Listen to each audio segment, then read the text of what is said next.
Hi friends, welcome to Selvi Mano's life style. இன்றைக்கி என்ன video பார்க்க போகிறோன்னா, கல்யாண வீட்டு பந்தியில் இலையில வைக்கக்கூடிய அந்த பச்சை மாங்காய் ஊறுகாவை தான் பார்க்க போகிறோம். அதுக்கு முன்னாடி இப்போ தான் நம்ம வீடியோ முதல்ல பார்க்குறீங்கன்னா நம்ம சேனலை வந்து மறக்காமல் சப்ஸ்கிரைப் பண்ணுங்கள். பக்கத்தில் இருக்க பெல் ஐக்கானே கிளிக் பண்ணிக்கோங்க. அப்போ தான் நான் வீடியோ போட்டால் நீங்கள் உடனே பார்க்க முடியும். நான் பந்தியில் கேட்டு வாங்கி சாப்பிட்ற அந்த பச்சை மாங்காய் ஊறுகாயை ரொம்ப ஈஸியாகவும் டேஸ்ட்டாகவும் எப்படி செய்கிறதுன்னு பார்க்கலாம். இதுக்கு நான் 2 மாங்காய் வந்து எடுத்திருக்கேன். இது வந்து ஒட்டு மாங்காய் தான் எடுத்திருக்கேன். நீங்கள் இதே மெத்தடை எந்த மாங்காயில் வேணாலும் ட்ரை பண்ணலாம். இதை நல்லா கழுவிட்டு மேலே இருக்க அந்த காம்பை வந்துட்டு கீணிக்கோங்க. தோல் எதுவுமே வந்துட்டு சீவ தேவையில்லை, அப்படியே வந்து எடுத்துக்கலாம். இப்போ நம்ம வீட்டில் பஜ்ஜி சீவிர கட்டை இருந்தால் எடுத்துக்கலாம். இந்த பிளேட்டில் தான் வந்துட்டு சீவ போகிறோம். வாழைக்காக்கு சீவிர மாதிரி அப்படியே மாங்காய் வந்துட்டு பட்டையாக வந்துட்டு சீவி எடுத்துக்கலாம். இந்த மாதிரி சீவி நம்ம வெட்டி செய்யும்போது ஊறுகாய் வந்துட்டு பார்க்க ரொம்ப டிஃப்ரெண்ட்டாகவும் இருக்கும், நல்லாவும் இருக்கும் சாப்பிட்றதுக்கு. அதனால் இந்த மாதிரி எல்லாத்தையும் பட்டையாக வந்துட்டு சீவி வச்சுக்கோங்க. இப்போ இந்த பீஸ் எல்லாத்தையும் ஒன்று ஒன்றா சேர்த்து நம்ம சின்னதாக வந்துட்டு வெட்டி எடுத்துக்கலாம். நல்லா ஈவனாக வந்துட்டு எடுத்துக்கோங்க. இல்லை தனித்தனியாக உங்களால் வெட்ட முடியும்னாலும் நீங்கள் பொறுமையாக உட்காந்து வெட்டிக்கலாம். நான் வந்து ஒரு 4 நாளாக வந்துட்டு சேர்த்து வச்சு வெட்ட போகிறேன்.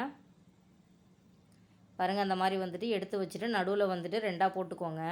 நமக்கு வந்துட்டு அந்த ஷேப் வந்துட்டு கரெக்டாக கிடைக்கிறதுக்காக இந்த மாதிரி போட்டுட்டு ஒரு பக்கத்தை மட்டும் எடுத்து இந்த மாதிரி வந்துட்டு கிராஸாக கட் பண்ணுங்கள். கொஞ்சம் வந்து நீளமாக உங்களுக்கு அப்படியே வந்துட்டு பொடியாக தூளாக வந்துட்டு மாங்காய் சாப்பிட்றதுக்கு ரொம்ப நல்லாயிருக்கும். பாருங்கள், இதே மாதிரி எல்லா மாங்காயும் கட் பண்ணி எடுத்துக்கலாம். பாருங்கள், எனக்கு ஒரு தட்டு நிறைய வந்திருக்குது 2 மாங்காய்.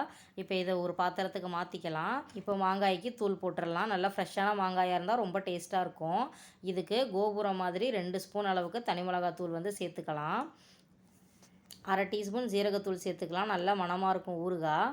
அடுத்து 1/2 டீஸ்பூன் கடுகு, 1/2 டீஸ்பூன் வெந்தயத்தை நல்லா ட்ரை ரோஸ்ட் பண்ணி ஆற வச்சு பொடியாகின இந்த தூளை வந்துட்டு 1 ஸ்பூன் சேர்த்துக்கலாம். வறுத்து பொடி செய்யும்போது ஊறுகாய் நல்லா வாசமாக இருக்கும். இப்போ அந்த ஊறுகாய்க்கு தேவையான அளவு உப்பு சேர்த்துக்கலாம்.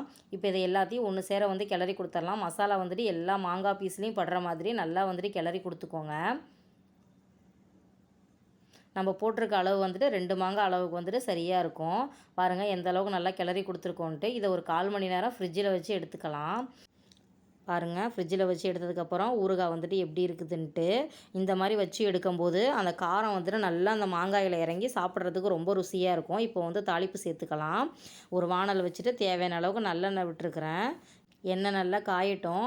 இது ஸ்டோர் பண்ணி வைக்காதனால நம்ம கம்மியாகவே எண்ணெய் சேர்த்துக்கலாம். ஒரு வேளை ஸ்டோர் பண்ணுறீங்கன்னா இன்னும் கொஞ்சம் அதிகமாக வந்து எண்ணெய் சேர்த்துக்கோங்க. இப்போ கடுகு சேர்த்துக்கலாம். கடுகு நல்லா பொரியட்டும். கொஞ்சமாக வந்துட்டு பெருங்காயத்தூள் போட்டுக்கலாம்.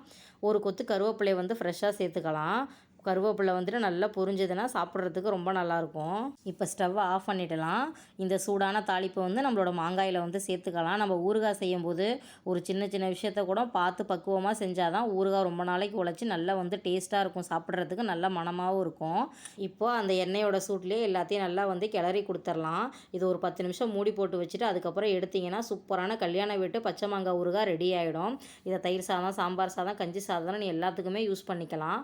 இந்த ஊறுகாவை பார்க்கும்போது யாருக்கெல்லாம் எச்சு ஊறுனுச்சுன்னு கண்டிப்பாக வந்து கமெண்ட் பண்ணுங்கள். இந்த வீடியோ உங்களுக்கு யூஸ்ஃபுல்லாக இருந்துச்சுன்னா நம்ம சேனலை வந்து சப்ஸ்கிரைப் பண்ணுங்கள், லைக் பண்ணுங்கள்.